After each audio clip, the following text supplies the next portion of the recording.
مهرانم بریم که یه آنباکسینگ سری ما هم داشته باشیم. لیتس گو.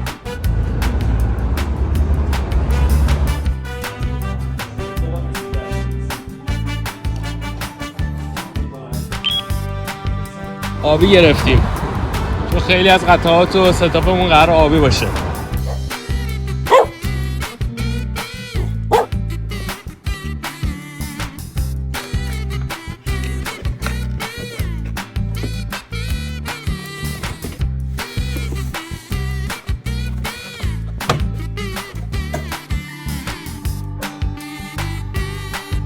ویدیو رو تماشا کردید.